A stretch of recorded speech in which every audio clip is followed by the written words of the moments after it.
And we are live. Hello, everybody, and thank you for your patience. Welcome to Chaminger Becoming Exceptional live podcast episode recording. How are we today, Stephanie? I'm so good. I'm excited for this. This is a new adventure for us.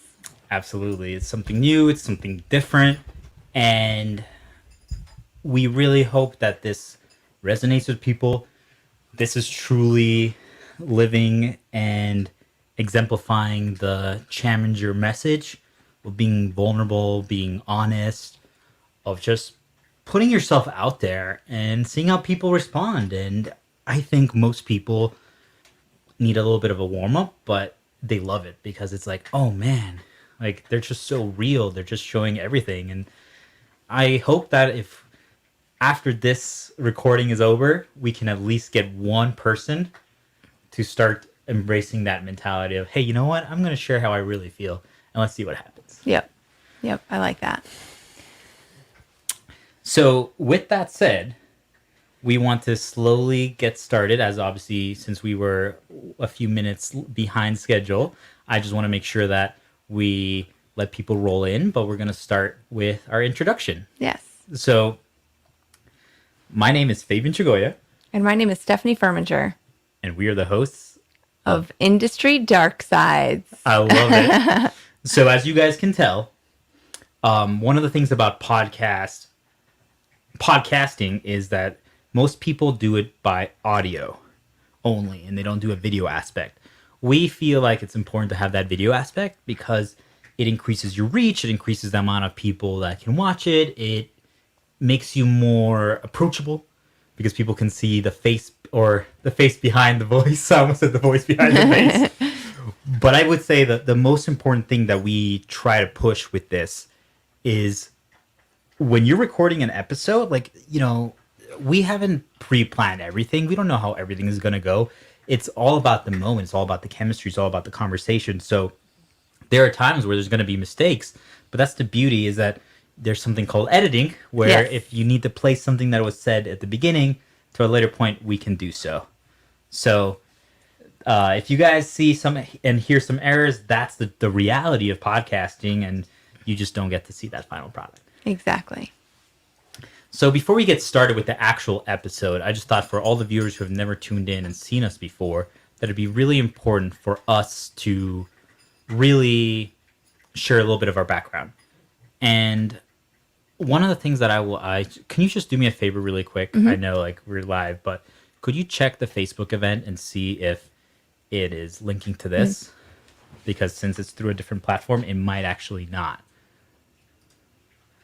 So while she's doing that, I just want to share one piece, guys, because as you can see, sometimes when you're doing these events and planning things, we use a different platform to make sure that we live stream on so many different platforms.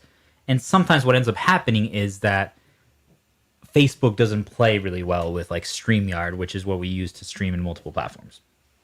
But let's get into the background piece. So I would check the event and see if a live feed is there. If not, let's post a comment. It looks like it's there on the top. Oh, yeah. Perfect. Okay. So as you can tell, guys, we are also experimenting. Do you want to add a comment just to say that we're live there? We're also experimenting with this, but this is the first time we're doing a live podcast episode, and we're going to start momentarily. So our background. So for who has never, if you guys have never heard of Chaminger or you don't know me, my name is Fabian Chagoya, and now my full-time job, my responsibility, who I am, is a podcaster, a founder of the Chaminger brand. I used to be a medical software sales rep, and I also used to work in the timeshare sales industry and the restaurant sales industry. I used to be a diplomat kid who's lived in 6 different countries growing up, and that's really where most of the stories originate from the Chaminger journey, is that we being my family, grew up living the life of a traveling nomad. So we never could form relationships, friendships. We didn't have any roots planted on the ground. So I had a lot of insecurities. I had a lot of issues that I wasn't even aware of until much later in my life.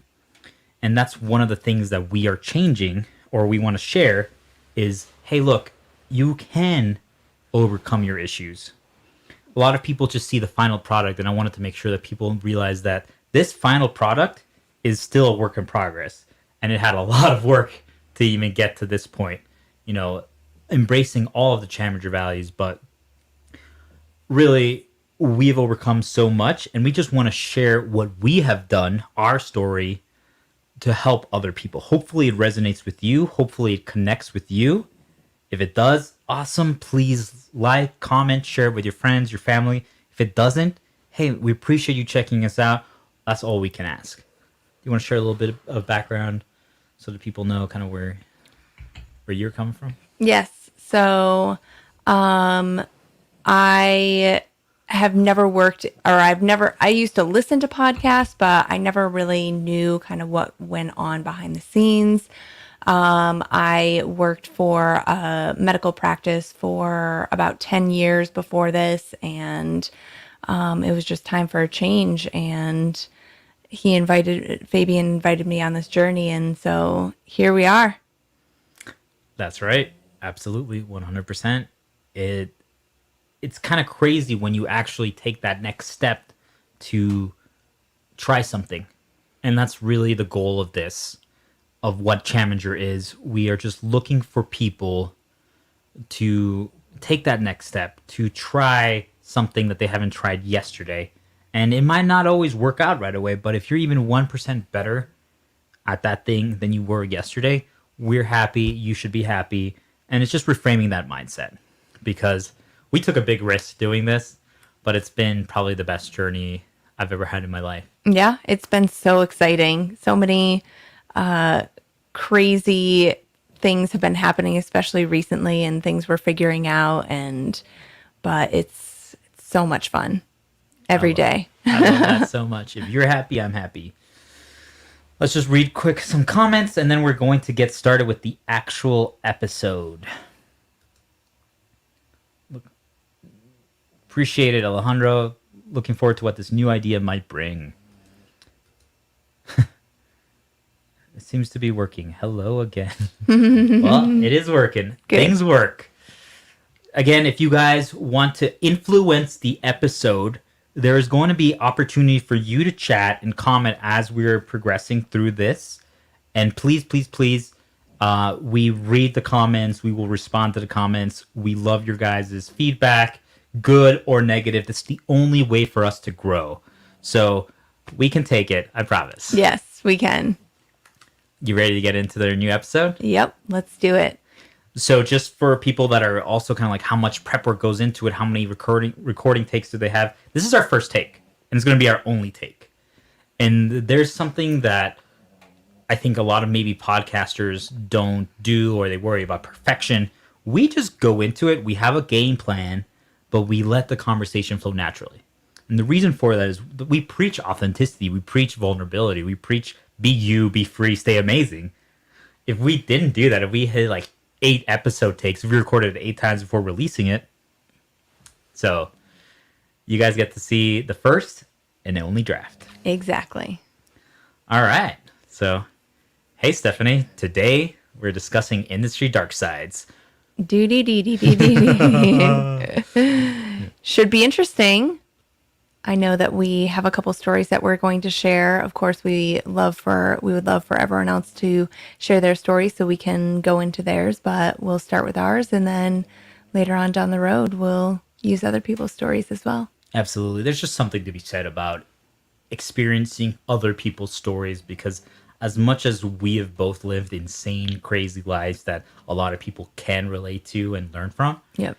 there's just so many good nuggets of wisdom and insight that are out there that are just waiting for someone to prop up their story. They might not have the self-esteem yet to share it to the world, but we will gladly share it because there's some great stories out there. Exactly.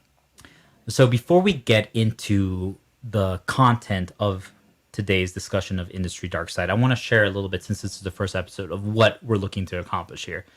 So a lot of people don't actually understand what most other jobs or industries entail. Would you agree or disagree? I completely agree. I mean, I just think about in grade school, you have like career day, and a bunch of parents of kids would come in and be like, "Oh, I'm a police officer and this is kind of what we do, and I'm this, that, whatever." And it's just, I always thought it was really interesting, just to hear kind of what they're not going to give you like all the nitty gritty when you're just in middle school. But I always thought that was really interesting and cool to see someone telling me kind of what they do on a day to day basis.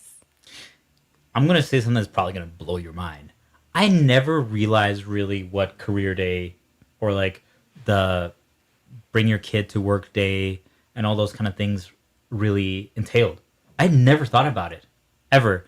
And I think it's because since we moved around so much, having lived in 6 different countries, I never, like, it didn't always happen. So I never put a lot of value to it, but it's really, you're already exposing your kids to what is out there, because how do you know what your passion is? How do you know what you're interested in? I was, You know, you're good or not good at math, but is that going to equate to what you are going to do when you grow up? exactly.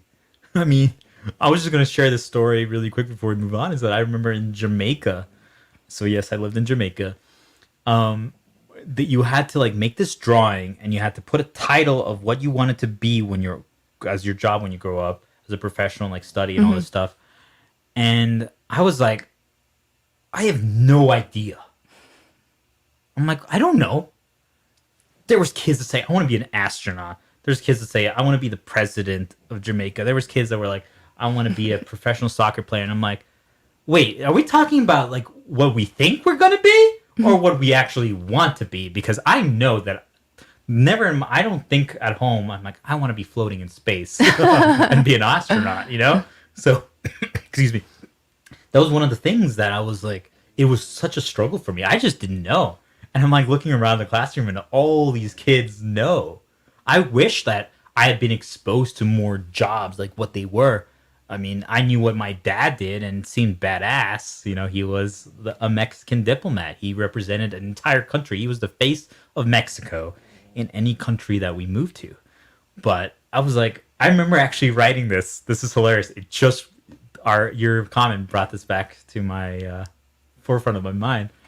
I wrote I wanted to be a video game tester. Oh, because I enjoy gaming. Yeah. That Yeah. was literally what I wrote. That's hilarious. I feel like I maybe wanted to be a veterinarian when I was younger just because I always liked animals. But I mean, I still love animals, but I can't imagine having to be a veterinarian. Yeah. It's just, it'd be really curious to see how many people end up doing what they said they were interested in doing Yep. or wanted to be since they were a kid. Yep. I think that's absolutely fascinating. So that's really the root of why we're starting Industry Darksides, because there is so much out there that people are just not aware of. And I know that that was one of the biggest things that helped me start my journey of self-improvement, self-reflection, becoming self-aware, was hearing other opinions, hearing other perspectives, and realizing, oh, I can think differently, I can be differently, I can do different things. And we're looking to pay that forward. For example, let's get into it. I never knew what sales was probably until I did that job. I had no idea. No idea. So let's get into it. Our first topic, our first story is going to be a personal one. I want to share the reality of being a medical software sales representative. So if I told you right now in the elevator, we just met at our apartment, I'm like, hey, I'm a medical software sales rep. And you're like, oh, cool. What would you think about that? Well, the first thing that I think of with sales, well, the first two things I think of car salesman, like the typical car salesman. And I also think of like a door-to-door salesman. I want to pause you there. Yes. You say typical car salesman and door-to-door salesman. Yes. Can you define that for the audience? Yes. Typical car salesman, they're just, especially for like a female that may not know necessarily as much, they're just Predatory. Yes. Yes. A little more predatory. And it may not be as much so anymore. I really can't speak to that industry. But that's kind of what you think of. And it's unfortunate that you think of that because anyone that is in that industry, they're like, oh my gosh, I'm nothing like that. So again, it's something that you just assume.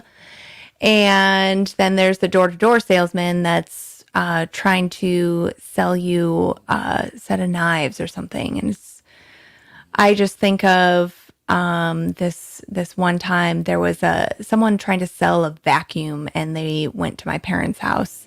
I don't think I was there. I've heard the story before, and the person says, "Okay, well, let me show you." I guess it wasn't a vacuum; it was like a carpet cleaner. Let me show you how well it works. And he literally just did like a strip in the carpet, but wouldn't do the rest of it. It was a small rug, but he just only did a strip, but wouldn't do the rest of it. And my dad had just gotten home from work, and he had a splitting headache, migraine, and the guy would not leave the house. And so finally my dad had to be like, you need to get out right now. Get out of my house. Anyway, so that's just kind of like my experience and what I think of when I hear salesman. But I didn't really have a ton of experience necessarily in knowing all the different industries of sales. Got it. Would you say that most people probably think that about sales? I can't speak for most people, but I think that's a pretty common thing that people think about sales or think of. Yeah. Well, I would say that from my experience as a sales guy, that is what most people think. So what are we going to be doing moving forward is we're always going to be sharing kind of like the industry standard of what an actual like industry is, what a job role is, but also what like the stereotype and what people think. Because why is there a disconnect there? I think, or is there no disconnect and is actually the truth? I think both of those things are fascinating topics to explore. And that's what we really want to explore. Like stereotypes don't just happen for no reason. You know what I mean? So that's something that we want to really touch upon because I think a lot of people are going to be like, oh, wow, that sounds amazing. Yep. So let's get into what a medical software sales rep actually does. So you had that opinion of a salesperson. Yes. Now, when you hear medical software sales rep, Yep. What does that mean to you? So again, I didn't really deal with a lot of, well, I guess it doesn't matter whether or not I was in the medical industry, but since I was in the medical industry, I kind of had like a little bit of knowledge or thoughts about all that, but I just never really had meetings with them because most of the time it was like they were selling like their medical equipment, and I wasn't necessarily on the medical side. So it's normally, I just remember always hearing the doctors be like, oh, I don't want to talk to that person. I don't want to talk to that person. So they're just trying to push their product on the doctors. The doctors are the ones that are technically selling those products or using those drugs, etc. So I would just always, they want the free lunch. Yep. Or the free breakfast, but they don't necessarily want to talk to the sales rep. Sometimes they would, but normally it was begrudgingly. Got it. So that's just kind of what I think of when I hear medical sales. Got it. So I did it for 3 years. And I will say that all those stereotypes, all that opinion of what you have to say is actually probably about 60-70% true. Most salespeople only focus, and I can say this confidently because I worked in sales pretty much my entire professional life. So last 7 years, so 7 years of just seeing this. Most salespeople exclusively are looking for the end result.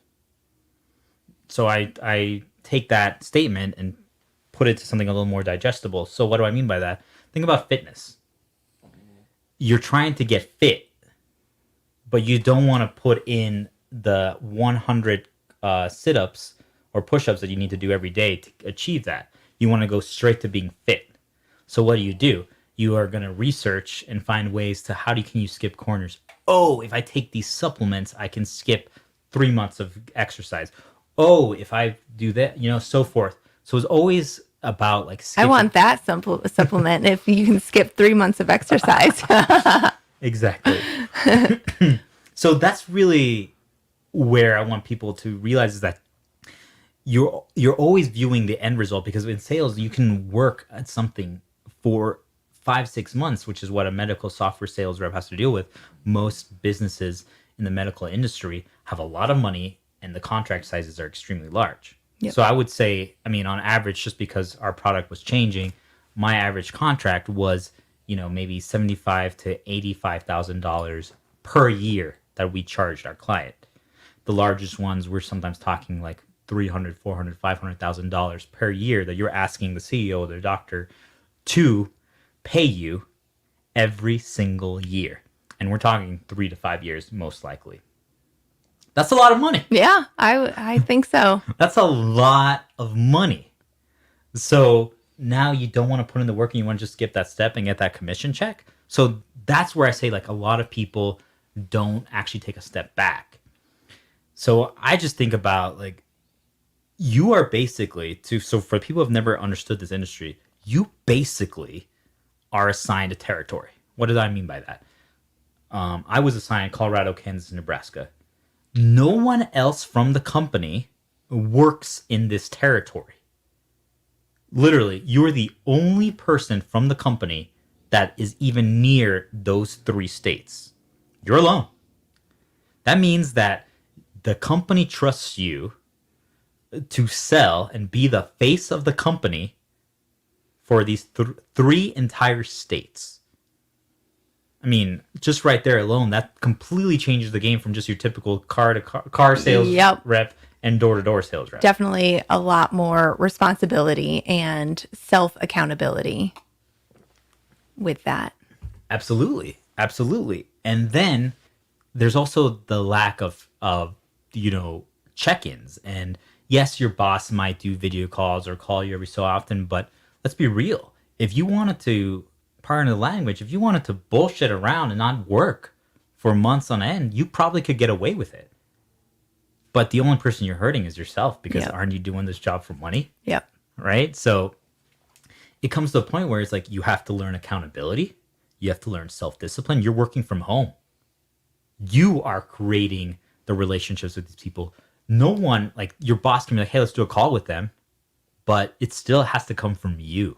They have to know you. They have to like you. They have to trust you. So you're literally walking into a random medical practice and they are getting to know you. Like, it's just, I walk in right now dressed like this and be like, hey, I would love to talk to the practice manager. I have a meeting set with Dr.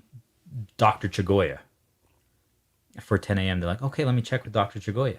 And then they call me, oh yeah, come in. And then you chat with them. You start building a relationship with them. You start getting to know them. And that's where, obviously, my reality of this industry is very different than a lot of other people. And that's why I want to show this side of sales, is that it doesn't have to always be the same way. I literally just got to know them. Like the first 3 months of knowing them, unless there's an absolute need for something, like they are about to go bankrupt and they need help, I'm just building a relationship with them. I'm like, hey, you know what? Let's go get brunch. Let me invite you out to brunch. Let's eat some tacos. You know what? Actually, it's now 4:00. Let's do happy hour. And you start having drinks and you're just literally building a relationship with them. You actually have to befriend them to the point where they trust you and they like you. If you do it correctly, it gets to the point where you get their cell phone, you can text them pretty much whenever, you can call them, you can email them, and they will respond. That's so interesting, because I never would have thought that about your job before hearing about it from you.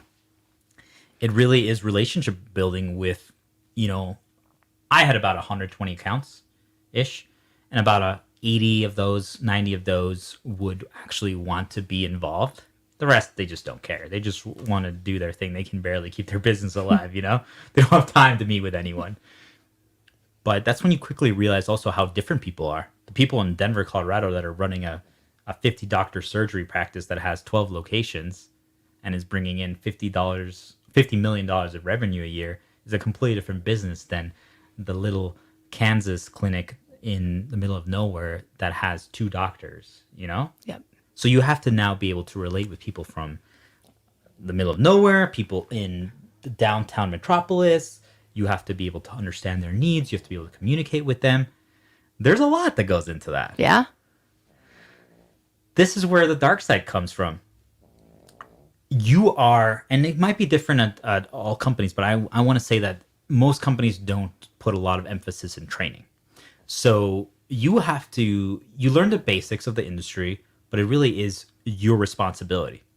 So whatever you tell the customer actually needs to happen. Because think about it like this. I tell them, hey, you buy product A so that it will improve your business and make you $10,000 more dollars per month. Actually turns out that it's a fail. And I lied to them, or I just overpromised and definitely underdelivered. Now they start losing money. They can go out of business because of a decision that I made. So now you have to ask yourself, No pressure. this is a business that is actually saving people's lives or changing people's lives. So for example, if you're selling to an audiology clinic, you're preventing people from having hearing problems. You're selling to an ophthalmologist, you're preventing people from having eyesight problems. If they can't do their business and they were serving 10,000 clients, right? Like those 10,000 people need them. Yep. Now think about it. Like it's so easy for you to lie and do anything for the sale. And I'm not going to name any names, but there were so many of my coworkers that did that. And I could never understand how. Like still to this day, just saying that statement makes like my stomach just feels horrible. I feel ill thinking about like you lied to them. You sold them something that they don't need and now they're going to be hurt. So there is a super dark side to it because these companies are putting responsibility on people and they hope they want to do the best for the client. But then there's that dilemma. Do I prioritize the client or do I prioritize the business? It should be mutual. Yep. But what if there's actually a point where it's like, hey, look, maybe they need a $10,000 discount. Yeah, that sucks for us. We could make $10,000 of profit per month. But let's help them. We're still making some profit, not a lot, but let's help them out. And you know what? Down the road, if we help them out, they'll probably buy from us again because they know that we helped them out. And that's where we can get into the dark side of corporations. You know? Yep. It's all about the bottom dollar. It's all about the shareholders. It's all about meeting the numbers. They don't care about the human element. And I'm sure there's certain corporations that do. Yep. But it's so rare because once you're that big, the reason why you're big, and this is the struggle, I don't have the answer. The reason why you're big is because you know how to make money. And sometimes knowing how to make money means that you have to trample over people. I feel like there's that middle ground where, okay, I'd rather make $1 million less of profit for my business a year, but my clients are happy. What are your thoughts on that? Well, yeah, you definitely want to keep your client happy because you're the face of the company for them. So if you make them mad, then you're going to be the one that has to deal with them. And it's going to be on the company as well. But as I said, you're the face for them. So you're going to have to answer to them and you're going to have to, if something were to happen, then you're going to have to bring your bosses in and explain the whole situation. Like that just sounds more like a hassle than anything. And of course you don't want to, disappoint your clients or oversell them something that they don't need or over promise the product. I don't know how anyone else could do that, especially if the company wasn't able to deliver what they're saying they would deliver. And I want to mention that part. That's one of the things that, yes, you can get mad at your sales rep. For anyone who's listening that has dealt with salespeople, but there's so much that's out of your control. Mm-hmm.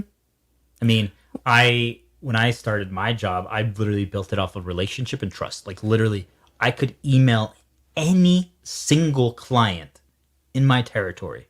So we're talking probably like 200 different people, and they would respond within the day. Some of them immediately. Certain things went down that tarnished the company's reputation, and they didn't fulfill promises that they told us how to sell it. And 90% of those clients would respond maybe now once a week to me. Think about that. I did nothing different. But something outside of my control, because is what was being pushed from up above, literally destroyed Your relationship my with your relationships clients. with people because their trust was broken. What do you do now? Now you have to play rebuild relationship. Think about like if your romantic relationship. You have to start from negative to maybe get up into the positives with that Absolutely. client. And I mean, I could keep going in the relationship part, but it's just I wanted people to realize that there's a lot that goes on behind the scenes, and let's go into now the crazy stories. I just wanted to give people some perspective of that first, some crazy stories, and then let's get into your industry. So, for example, I was doing business with this very large organization in Colorado. And they were one of those businesses, government businesses, that have an intense evaluation process to decide if they're going to buy something or not. More companies probably should do this. Everyone should do this. Like, hey, when I'm browsing on Amazon, do I just buy the first thing I see, or do I read reviews? Do I talk to people? Do I audit and compare 3 to 4 or 5 products? So forth. They had a process, what you call procurement and then legal negotiation. Basically, there's like 10 different departments that want to make sure that if they buy this, they're getting their money's worth. And you're not getting the most reasonable people in those departments. They literally hire people that are stubborn, that are cheapskates, that are extremely particular, that are nitpicky. Those are the people that gravitate towards that industry. So the entire time they're like, oh, well, one of your marketing documents has a spelling error. I don't think we trust you. You're very unprofessional. Literally. So that's their job. They're looking to nitpick, to find a reason why their company should not spend money. Now, this is where it gets interesting. I'm in this role. I already have this territory, a lot of responsibilities. I'm working with this big organization in Colorado. And now, just because of the nature of the beast of corporate and how much is going on and how much is changing, things are always changing, I was actually put in charge of legal, let me repeat that again, legal negotiations. I've never taken a business law or law class in my life. I've never read a book on law. I was in charge of legal negotiations with their procurement department, the ones who are like making sure it doesn't happen, so that the contract can get signed. So did you become this company's, the medical software company's lawyer after this? They should have. You could put that on. You should put that on your resume. I now do legal consultation and negotiations. It's crazy. So I just want people to realize, like, I had no training. I had never done this before. And now I'm in charge of legal negotiations? What? Are you kidding me? Like, I just want people to realize how much actually goes in behind the scenes. Like, salespeople at these big, prestigious organizations have a lot of influence and power that you might not even realize. We have access to people because we know how to relationship build. I had to basically end up getting that contract signed, which they did. I had to have a direct one-on-one call with the CFO, the chief financial officer of this 3,000 employee company. This guy that just got hired when he was 25, that has never done medical, had no idea about the healthcare industry, that had no idea about business to business sales, who has never had legal training, had a direct call with one of the 5 leaders of this 3,000 employee company and convinced him to agree to this. And that's when you realize, like, hey, customers, pay attention, because we actually know what's going on. Like, I get the rumors, I get all the background. Like, I know what's actually happening in the company. All that was happening. Do you think the call center people, the front desk receptionists, the janitors, do you think those people had any idea of what was happening at the company? No. Or what was happening with this big business in Colorado that was getting legal negotiation from Fabian? I think you can rule the world now. Right? So that is just, I want people to have a little respect and patience for some salespeople, especially in the business environment. But if that sounds appealing to you, there's so much responsibility. You have freedom. The cool perks are, business travel is fun, but it's also, I mean, it's fun when you're single, but it's not so much fun if you're in a committed relationship, because now you're constantly away from the person that you love. Or if you have animals. Yes, absolutely. Because you're traveling once a week to a different state or a different country or whatever, or a different city. And, you're just going there. You have to be in charge of booking your rental car, the hotels. You have to be in charge of booking the airfare. And yes, the company reimburses you on all that. But then, you're at the hotel. You're by yourself. You don't have you're not at your home. Sometimes you're maybe in hotels 15 out of the 30 days. It's different. It's a very different experience, but it's kind of cool. You get to see so many different places and interact and meet with a lot of people. But there's definitely some dark sides to it. There's a lot of responsibility. You have to overcome the pressure and the negative stereotype, but it's a really cool gig. And if you work hard and can convince these businesses, you can make a lot of money. It's very fulfilling. But I had no idea that it was such an insane business to be in until I started hearing your stories and hearing kind of like exactly what your job is and what you do. It was fascinating to me to hear the behind the scenes of the actual job. And guys, just to conclude the sales part, thank you, by the way, to say that. The most fascinating part is you spend most of the time probably in sweatpants, boxers, and you're just in front of your computer trying to figure out the best way to reach people. Most of it is just working at home, typing away in your laptop.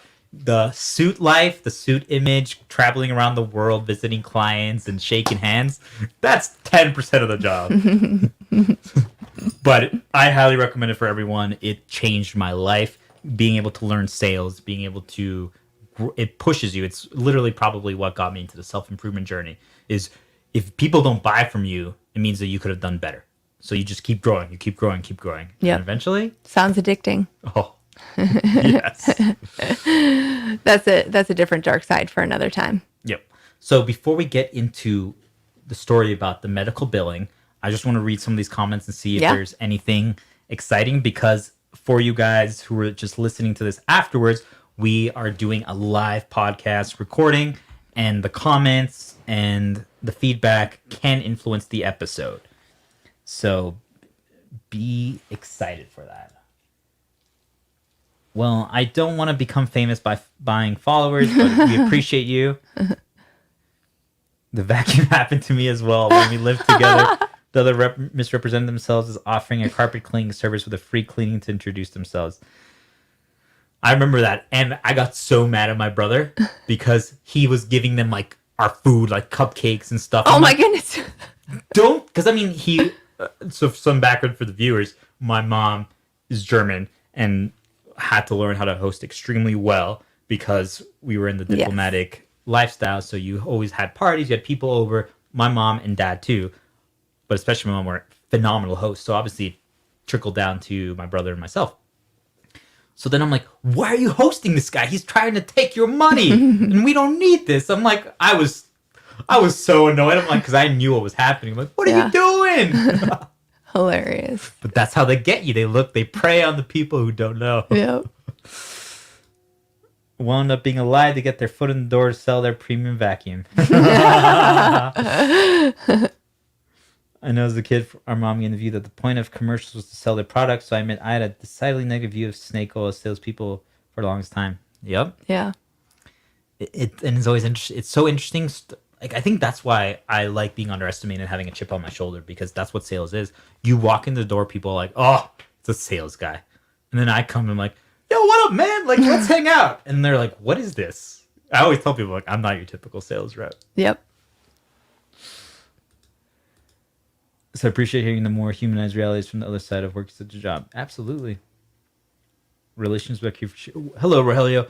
So Rogelio is one of, just like my cousin Adrian, the two people that were in sales. And when I was still a teenager, and I always looked up to like kind of what they were doing. Like, it's so interesting what they do. It was always so fascinating being able to like hear their stories. I didn't really interrogate them at that time about it. I wish I did, but it was really cool to see.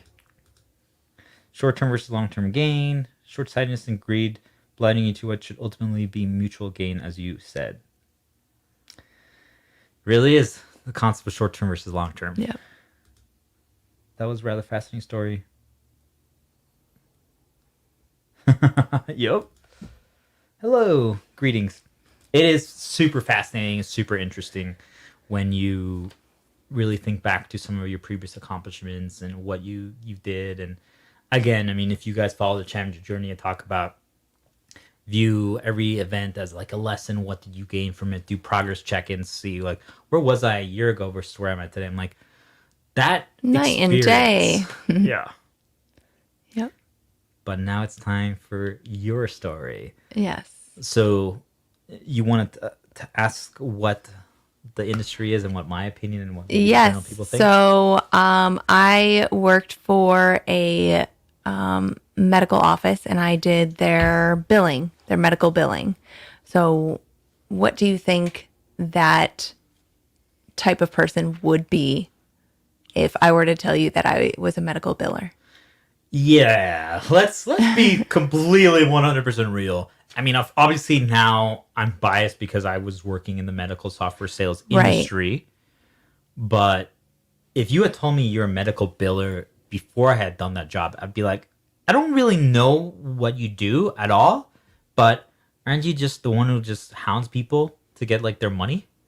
Yep. And I feel like anytime that I would say that I was a medical biller to anyone, they would just be like, oh, you're that person. I'm like, yeah, I'm that person. I'm trying to get the practice paid. Yes. I'm trying to get you to pay your bill. That's kind of the reaction that I would get when I would tell people that I worked as a medical biller. How did that make you feel? I kind of brushed it off because I'd heard it. It's the same thing. I hear the same thing every single time that I tell someone that. So it didn't really bother me at all, but I was just like, yep, I'm that person. Let's move on. Let's move to the next conversation because you don't really care what I actually do. Mm. Yeah. It's kind of sad, right? Yeah. I just want to share something that it really relates to me when people are like, oh, you're that person. Because, I mean, it's a story for another time, but I was going to use my timeshare sales. But let's go back to medical software, like being a sales rep. They're like, oh, you're a sales guy. Oh, my. It's like, I'm doing my job. Like, I get paid money to do this. I get paid Bitcoin to do this. Well, the reason why I said that is because I feel like so many people criticize and get like mad at you for doing your job. Like, why are you getting mad at a sales guy for selling? Am I gonna get? And this is how I would explain to people that struggle to like sell to customers or bring up their product. I would be like, when I was mentoring them, I'm like, why would you not do your job? You're gonna get fired then. If they ever complain, man, you're too salesy. I'm like, well, I'm doing my job. And that's what I think back to yours. It's like, yeah, I have to collect the money because otherwise the practice is going to shut down. And where are you going to go then to get your pediatric treatment? You're going to have to drive 2 hours to the next city. Yep. Right? Exactly. Anyway, so the other piece about what I thought about medical billers really changed when I started working in the industry. And all of a sudden, because I didn't even know that that was going on back there, right? I'm like, oh my, and I'll let you share all what happens back there. But most of them were older. So I just assumed, okay, like it's people who probably got an accounting degree who just obsess over balancing spreadsheets and that's all they do. And they're probably 50 to 70 years old and that's their job. And all of a sudden, then you start meeting younger ones and you're like, oh, hey, anyone can do this. So for me, it was like, you're just collecting money, hounding people, and you're probably old. That was like kind of like my image of it. So take us away. Well, I just want to say that before I started working as a medical biller, I had no idea.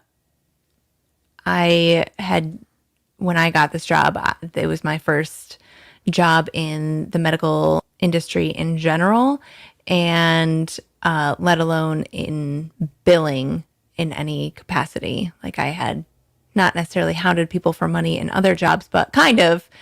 And we can get into that another time.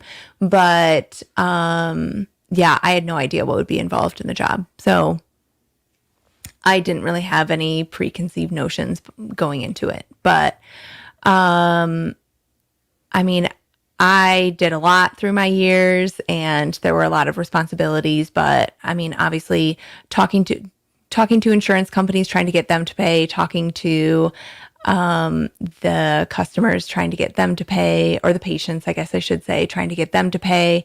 And it's not just that, it's making sure that the staff is informed about things going on, patients that are being seen, things that they may need to know to inform the patients about financially, if they need to know to collect copays and all that fun stuff and what all those terms mean, because our staff was most of the people that were hired, it was maybe their first or second time working in the medical industry. So they didn't really have a lot of background knowledge. Just like when I started, I didn't have any background knowledge, so I needed to be brought up to speed. So they're just starting out with a job without having any knowledge. So I'm also having to explain to them as if it were a patient, you know, these are what all these terms mean, and this is why we do what we do, and this is how the money's collected, etc. So, I mean, I was also bringing all the staff up to speed constantly because there was turnover like no other, because we were hiring students that had, or not students, people that had just graduated from college, and they're taking a year or two before they apply for medical school or nursing school. So they would only be there for probably on average about a year and a half. And then we would turn over staff again. And it's just the same constant loop over and over again. And I also was dealing with other practices. So they would refer patients to our practice, and so I would have to coordinate with them to get their insurance and verify insurance benefits for the patients, even though that's not necessarily on our practice. That should be on the patient. But I would have to sit on hold with the insurance company. Sometimes I would have to call the Veterans Affairs, the VA, and be on hold with them for 2 hours plus just to ask about a medical claim that they hadn't paid on. And they're like, oh, well, we're looking at claims that are 6 months out. So call us back in 3 months and then we'll be able to give you a response. And it's like, I just sat on hold for all that time. And sometimes there are other things you can do, especially if you have dual monitors. But sometimes there's not really much else you can do because you're stuck to your chair. Well, that was a lot, but it was very descriptive. I want to highlight a few things that I think a lot of people would be very interested to hear more. So one, I think you should share a little bit about the reality of insurance, because I don't think most people realize that 95%, or this should be around that point, of medical practices payment or money is actually given to them from insurance companies. And most people have very little insurance company experience. Their experience may be is with a car crash, and that's it. They really don't want to ever use their life insurance, and they unless it's some jaded wife that got their husband assassinated. Oh my goodness. But you know what I mean? Like their insurance experience is pretty minor. So there was that piece. Like, what does that even entail? And then two, it's like, what is the reality of working back there? So are you customer facing? It sounds like you're calling all these other people, but what was your work environment? Like you're dealing with staff, you're training them, you're encouraging them, you're having to deal with turnover. Was this because you were more than just a medical biller? So what do you have to say about that? Well, throughout my years there, yes, I did have continued to gain more responsibility. So I became the billing manager there. So not only was I dealing with the rest of the staff, I was also constantly having meetings with the management staff as well and figuring out the best way to essentially run the practice and what we need to change, getting updates so everyone was kind of on the same page. But as for the insurance company portion, so a quick breakdown is someone comes in to see the doctor. The doctor says, okay, sends us, they do their notes and then they send us the charge that needs to go out to insurance. But I have to vet that charge and make sure that it's correct, accurate, it makes sense. I'm looking at the note, the doctor's note, to make sure that the office level that they're billing is correct. I'm making sure that they are billing correct codes, diagnosis, procedural codes, all that stuff. And then at that point, I can be like, okay, we're good to go. Send it off to insurance. And then insurance has to review it and they say, okay, well, we need additional documentation. Or they say, yes, we'll pay this, or no, we're not going to pay this. And that's for every single one. Yes. I mean, not all of them are that. I got really good at it, but not all the medical bills going out to the insurance company were going to get rejected. But there would be, it was probably, I don't know, I would say 10% may come back for certain errors. So you have to tweak those and then send them back. And then there's maybe there's a process called aging where you have to go back and look at all those medical claims that haven't been paid out for whatever reason, and you have to figure out why they haven't been paid. May have just gotten lost in transition and they don't even have the claim, or they may have rejected it and you just never got notified. So then you have to call the insurance company and find out what's going on. And again, that conversation could be a quick conversation, or it could be you're on hold for a very long time and you have to talk to multiple people in order to get the answer that you're to help solve the issue. I just want to pause you right there. Everything you guys just heard is what really goes on behind the scenes at a medical practice to collect the money. And that there's so much more that you can get into that. Like there's so much there. I mean, hounding insurance people that are trying to blow you off and all this stuff. But it's fascinating to see how, again, the opinion was, oh, you're just there collecting money. That's all you do. And you're probably old. To this is the reality of actually what goes on behind the scenes. I think that's so fascinating to see that. And I just hope that we are not scaring people from both roles away. They're like, oh my God, that sounds so challenging. I can never do that. I mean, tell a little bit about what that like work environment was. Were you like constantly like customer facing, or was it more like solitary? Because I think that's something that people kind of want to know, like the environment that you're working at. And then we'll go into the crazy story. Yeah. So I was not customer facing. Every once in a while, I would have to talk to a patient, either in the exam room, or I would have to just go up front and talk to them, to the front office. But I was just not necessarily in my own office, but there was what they call the back office, where that's where it was myself And throughout the years, I had a coworker. Towards the end, I didn't have a coworker. It was just myself.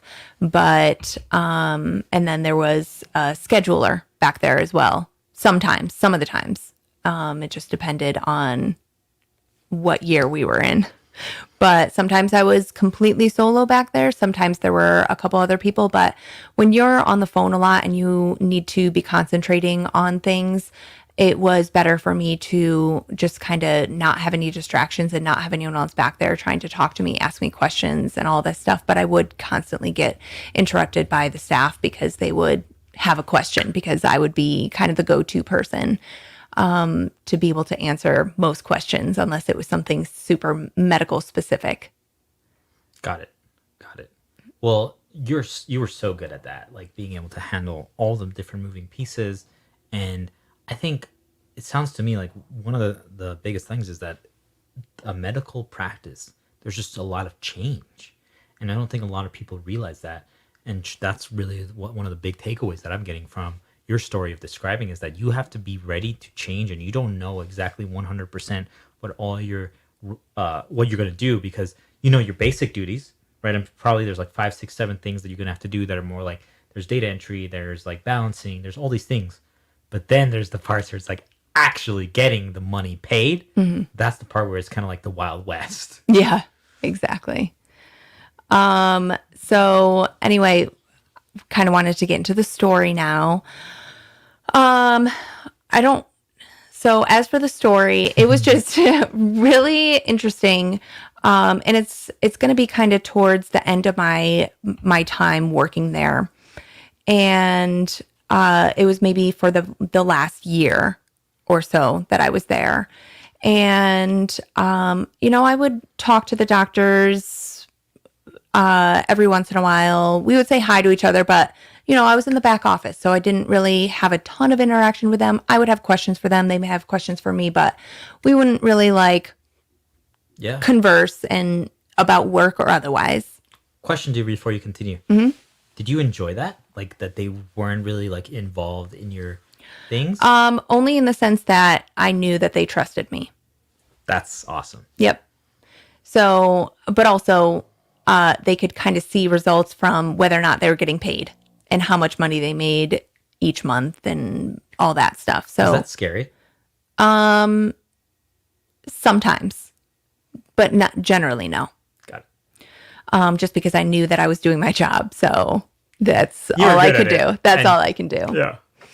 So, anyway, I would just be back in my office, and every once in a while the doctors would come ask me a question, or I may ask them a question. And that was kind of, for the most part, the extent of our relationship. Like the medical assistants, they work directly with the doctors, and the doctors are seeing them constantly all day long. Same with the front office staff. They're not necessarily interacting with the front office staff all the time, but they're seeing them all day long. But me, I'm just back there kind of doing my thing, and they may see me once a day strut through the halls. But other than that, we don't really interact as long as I'm doing my job, or as long as they don't have a question. So we had a new office manager come in, and they were asking me all these questions about what I do when they first started, just kind of getting a background of all the key players in the practice. And I gave like a really good and thorough description of all the things that I do and how I do them and all this stuff. And then towards the end of the time that I was leaving, there was like this panic that set in for the doctors and for the whole practice, because I'd been there for so long. And now all of a sudden they're like, oh my gosh, what do you do? Like they weren't saying like, oh, you do nothing. Like they're saying, what do you do on a daily basis that we're going to lose? And then they started realizing all of the duties that I had and everything that I was juggling and handling. And they're like, oh my goodness, like we need to have meetings every single day for these last 2 weeks that you're here because we need to learn as much as we can from you. I'm like, I've been an open book the entire 10 years that I've been here. I've said multiple times, if the doctors want to know what I do, if anyone wants to know what I do, I'm literally an open book. You can come sit back with me, come sit back in my office with me for an hour, 30 minutes, and just watch me do what I do and ask questions. And I literally said that multiple times throughout my years there, and no one took me up on that. So then they all of a sudden they're like frantic, and every single day they wanted to have a meeting, and I'm like, I still have work to do. I can't carve out time every single day for these last 2 weeks unless you want me to stop doing my job and just have meetings with you guys so that you can now all of a sudden try to scrape something together and get someone trained up based upon what I'm saying and the information that I'm giving you. Wow. So, I mean, that experience was kind of sad for me. A sad realization that they didn't care enough until they were going to lose it. And then all of a sudden it's like, okay, well, now we care what you do because we're going to need to fill that position and find someone that can do all these things. But it was also validating because people are like, the person that I was training, she was like, you do so much. There's so much that you do. And not just her, there were multiple other people that I was, that I had to tell what I did and kind of my process and all that stuff. And they were all just like, you do so much. It was very validating to hear that because no one had really said that throughout my years there. Like, they never really appreciated all that I was doing. So, I mean, it is the kind of like a dark side to that industry, or my position anyway, was that no one really knew what I did. So there's no validation. Not that I necessarily needed the validation. I didn't crave it, but it was very, very, It feels good. It feels good, especially at the end. It was like, yeah, I was doing a good job. I knew that I was, but it was just nice to hear someone finally appreciate everything that I was doing. That's a lot. I mean, obviously, I knew the story. Yeah. But there's some extra things that you sprinkled in there that I hadn't heard necessarily, so I love that. But I want to really analyze that because I think there's a lot of good value that can be taken from that story. One, for anyone who is a boss or an employer, what are you guys doing? What are you guys doing? The number one ROI, and if you guys don't know what that means, it means return on investment that you can get from your employees, is making them feel trusted, valued, and loved. Show that you care. Literally just go up to them once a week and be like, hey, how you doing?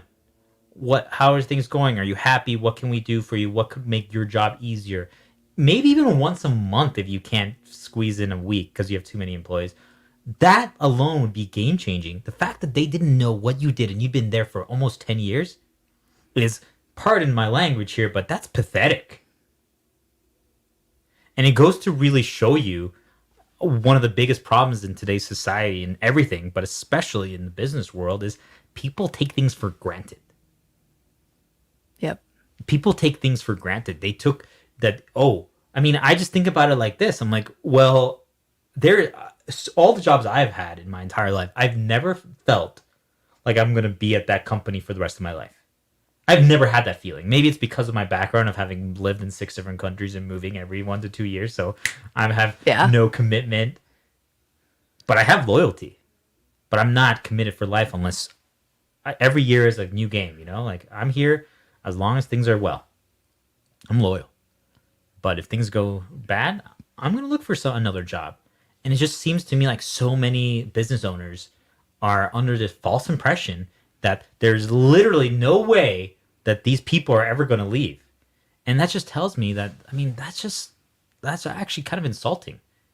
It's like, hey, no, if you guys stop respecting me, if you stop valuing me, I can move to something else. Because guess what? That place it's probably going to value me. So that's my first takeaway. Is like people should know what other people do, and don't just assume that like everything's going to get done. Because if you, I mean, I saw it in my corporation too when I was working there. Like there was like 10 people that had been there for 20 years, and when one of them left, there was chaos that ensued for like 2-3 months, and it continued. But the first 3 months were insane after that because no one knew what they did. No one knew all the extra things that they did without saying it, without bragging about it, without getting paid for it. So my takeaway from that is like, hey guys, make sure you're sharing your accomplishments once in a while. Make sure your bosses know what you do. They should reach out, but if they don't, you have to, because I mean, this is not about me, but I know that's kind of what happened when every sales job that I left, is that I was being undervalued and underappreciated. And I'm like, okay, you think I'm crap? Let's see what happens when I leave. And I feel like you might not be as extreme as I am in that regard, but you almost did that too. Yeah. Right? Yep. And I just think that's so cool to hear that you did so much. That, but also it's the dark side of like a private practice, a private business, is that they try to milk their employees for so much. I mean, what would be your advice there now that you've lived it? It's like, they don't want to hire an extra employee. They're like, okay, you know what? You can do this as well. And you don't know better because you haven't worked at another place. Yep. But I got to see, because I worked at like with 100 medical practices. So I'm like, for the amount of volume you guys get, so business that you get, this practice has 6 employees. You guys have 2. And they actually have a little less work than you. What's going on here? You know? Yeah. So what are your thoughts on all that? Well, I know, again, towards the end of my time there, you kind of opened my eyes to some things, and, oh no, now they're going to hound me. They're like, it's your fault. No, I'm just kidding. Continue.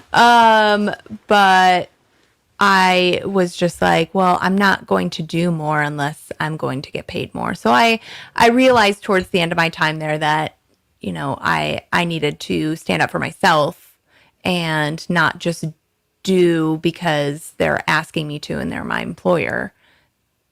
So that was kind of where I finally realized that I was worth standing up for myself because they weren't going to do it for me. I love that. I love that you, I mean, it doesn't matter what caused you to have that realization. I'm super happy that I helped. But at the end of the day, I want to make sure that people realize someone can tell you to do something for years. Oh, you should stand up for yourself. You should get a new job. You should change jobs. You're worth more. You can do more.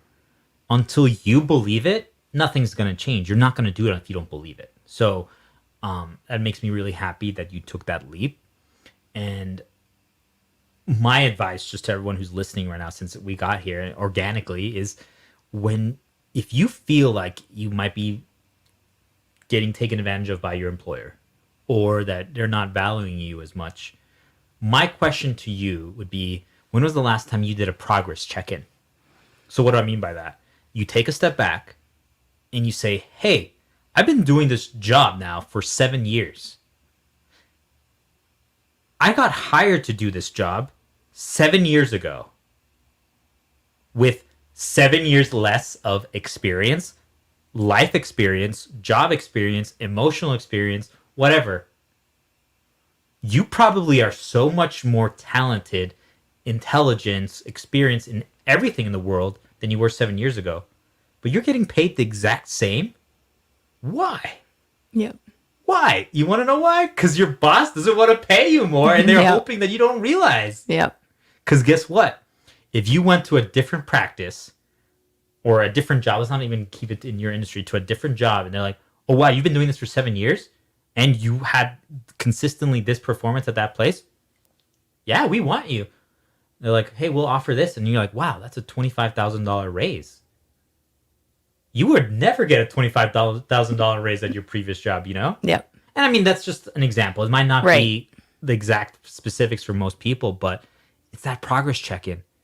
If you got trained by your employer, they might have taken a leap of faith, but you might have already had experience, you know? So you owe them, you're grateful for them, but you worked during that time period and you gave them everything you had. So now what I want to ask you, and we're going to start transitioning to the conclusion here, is a lot of people are going to hear what I just said and they're going to get rattled. They're going to get mad. There's probably going to be some hate comments. They're like, where's your job loyalty? Why don't you stick to one company? Why are you a job hopper? My question is, do you feel like doing that means that you have no loyalty? Because I would argue that the employer will have no loyalty to me. The moment something goes wrong, they will drop me on the before they can count to 3 because they don't want to be associated with me anymore if I did something bad. But what if you flip it the other way? And I just view that in life. I'm like, if I don't reach out to my friends, okay. But can they complain? They haven't reached out either. What are your thoughts? Yeah, you're completely right. I mean, if let's say I just only did half my work and they were realizing that they were losing money, and they're like, oh, we need to make a change now. Like they may ask me like, what's up? But they would be like, okay, well, let's make a game plan. Or they would be like, okay, well, maybe she's like 1 foot out the door, even though she hasn't said anything. So maybe we need to adjust and find someone else that is going to do the job. So you're right. It's the loyalty. It can go both ways. Well, I just feel like the takeaway there is it's not a question of loyalty if you leave a job. It's knowing your worth and value. And if you're being undervalued and you're not getting what you're worth, then you move on. And again, I think a lot of that comes from my background. Whereas like, I'm not afraid to start over. I'm not afraid of change. It's really not scary after you do it 20 times. It's not. And I think for whatever reason, there is kind of like a negative connotation to job hopping, as some people would call it, just because so many people are just so used to working the same job for their entire career. And they get like, I mean, this really isn't a thing anymore, but like pensions and whatnot. And it's just like people don't have loyalty like that anymore. It's not the same. People go where they're going to be happy, they're going to be appreciated, and they're going to get paid a fair rate to what they think they're worth. You want loyalty? Have an annual conference and you tell people everyone's getting a raise. But they have to perform. And you celebrate that. You encourage it. You know everyone. The CEO knows every single person. Obviously, that's hard, especially if you get big. But, like, you get to know people. You get to know their life. You care about them, legitimately care about them, and you reward them for their hard work. It's like, wow, you're doing double the work that you've done at the beginning. We see that. We appreciate that. So you know what? We're going to reward you more.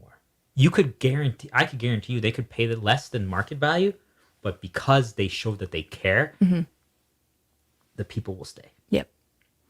It's a new world. I think sorry guys who are a little older, but too many people still live in that fantasy land that the world is like in the 1980s where you stayed at the same company for 30 years. We don't live in that world anymore. You don't want to know why? It's because of the internet, because of access of information. People know so much and there's so many jobs available out there. It's like, well, why would I stay here when you pay me $8 an hour when I could just travel 10 minutes east of here and that same job is going to get me $15 an hour? Unless you have something else for why someone should work there, why would they? Yep. So very interesting. So there's some dark sides and there's some good sides. So the takeaway is know your value, know your worth. There's a lot more that goes on behind the scenes at all jobs. Yep. You guys heard it with the medical billing industry. I'm still not sure. You guys heard it in the medical billing industry. Things aren't always so black and white. The appearances aren't always the truth. And give your sales guys some leeway, but be wary. Because there's two kinds of salespeople, right? But sometimes there might be the salespeople like myself who are literally thrown into the deep end of the pool and are trying to make the best situation. And there's a lot of things outside of their control. My advice would be if you are a person that's getting sold to, just ask them, be real with them. Lower your guard as well, and the salesperson will too. Be like, hey, well, what's going on? Let's just be real here. Because I could do that, but most salespeople hesitate to be real. So then they're like, well, my company's just not letting me get away with this for you, but let's figure out a game plan together. So be willing to listen and understand that everyone is going through their own challenges, and know your worth and value. Exactly. And my takeaway for medical billers, don't be like, oh, you're that person, because that doesn't make them feel good. Like they're just literally doing their job, like you said earlier. So, that may not be your favorite phone call that you have to pay something, but, as I said, they're just doing their job. So cut them some slack. Exactly. And just remember all the things that they are doing for you that you don't necessarily celebrate. They're calling your insurance company for you, trying to get your claim paid and making sure that everything goes through the insurance company properly. So they are doing some good for you as well. So remember to give them a fist bump or something next time you see them. I love it. Well, with that concludes today's episode of Industry Darksides. Let's do some shout outs. So first of all, I want to say everyone who's been watching live, we will read the comments before the end of the stream. For everyone who's been watching live and commenting, we appreciate you. What did you guys think? Did you like this? Obviously, we're looking for guests. We're looking for stories. So we're going to be creating a template very soon, and we'll release it on our social medias. Please follow us on social media, our Instagram, our Facebook, TikTok, Twitter, LinkedIn. All just search Chaminger and you will find us. Follow us so you don't miss our updates and our new episodes. Subscribe to us on our podcast directories and YouTube. We're on every single directory. You can't miss us. Just search Chaminger. But tell people a little bit what we're looking for with the stories that we want to share. We're looking for anything and everything. As we said in the beginning, we are looking to enlighten people on different industries, and that's the good and the bad. We want to hear the good, and we also want to hear the crazy stories as well, kind of like what we shared. We want to hear what your job entails, what you do, and then your crazy story. So it could be something crazy where you're getting disrespected, or it could be something just like a crazy incident with a customer or something like that. We just want to hear kind of anything and everything. We're still figuring this out ourselves and figuring out what exactly we want. So we kind of just want to hear everything from you guys. And this is a good way for people to be like, oh, well, that's the reality. And maybe that makes someone realize that actually is their passion. That's a big thing that we preach, find your passion. So I think just hearing a little bit of everything from any industry that we can get our hands on would be great. Yeah, and I think a lot of people are like, oh, well, my story's not good. No, your story's amazing. That's the whole point of this. If you're a bartender, like, well, what happens when at the end of the shift, like when people are leaving, like those drunks that you have to like kick out, like what did you have to call the cops? Or that's a fascinating story, but that's just an interesting one. It doesn't have to be a life-changing story. We're looking for stories from every single different industry. For example, what if you're like my dad, he was a diplomat. Like, well, how is it actually meeting the president of Mexico? How was it being in the same room and having a networking dinner party with them? Like, did you see weird stuff? Was it cool? Was it weird? Like those are stories that have so much value to hear because you get a peek into another person's lives, another industry that you would never have access to. Exactly. And that's really what we're looking here. Like, yes, we call it Darksides, but it really is the reality. Yep. That's a perfect summary. I like that. Perfect. So with that said, guys, we're going to read comments. And let's see where we were left. I think we had Alejandro here. Sad to see that you went underappreciated until the very end when your true value became apparent to them, Stephanie. Kudos to your incredible talent, work, and dedication in your former field. Thank you. It is crazy when you realize how often people are underappreciated. Yep. It's too bad, but it is the reality, unfortunately. But we want to change that. We want to change that. One step at a time. And of course, great to see you both apply this wonderful skill and experience to helping people now. Thank you. Thank you. Well, that's all we had. Yep. And I think that was a great episode. Yeah, it was fun doing it live. And for the people who are, if you're still watching, there's going to be editing. We're going to cut down and make clips, and we're going to make sure that if there was a tangent that might not be as informational, we'll cut it out. But pretty much most of the content, as you guys can see, is very usable. It's quality, and we're excited to hear what people think. But with that said, be you. Be free. Stay amazing. Chaminger out. See you guys.